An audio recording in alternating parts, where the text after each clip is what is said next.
ওয়াল্লাযী বাআসা feel উম্মিনা রাসূলাম মিনহুম ইয়াতলু আলাইহিম আয়াতিহি ওয়া ইউযাক্কিহিম ওয়া ইউআল্লিমুহুল কিতাবা ওয়াল হিকমাত। উপর নাজিল করা হলো পড়ো। ইকরা, পড়ো, রিলিজিয়ন ইসলাম।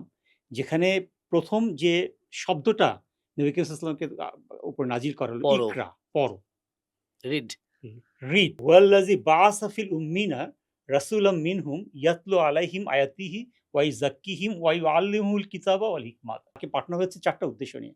যাতে কোরআনটা তিলাওয়াত করতে পারে, কোরআনের মধ্যে নলেজটা গেইন করতে পারে, হ্যাঁ? এবং এটার মধ্যে যে হিকমা বা গভীর জ্ঞান আছে সেটা যেন আ নিতে পারেন। এবং Quran is a book having all branches of knowledge. এখানে কি নাই? এখানে এখানে কবিতা আছে, সাহিত্য আছে, ফিজিক্স আছে, অ্যাস্ট্রোফিজিক্স আছে, বায়োলজি আছে, এভরিথিং। As everything.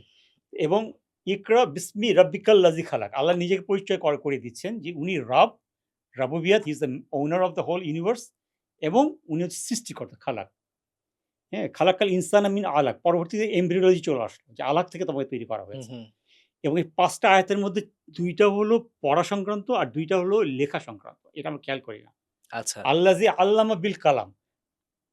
আমি তোমাকে কলমের মাধ্যমে শিক্ষা দিয়েছি। হুম, হুম। সো তার মানে আমি লিখলে আমাকে শুধু পড়লে হচ্ছে না। আমাকে লিখতে হবে। পড়ে বুঝে তারপর আমাকে লিখতে হবে। কেন লিখবো?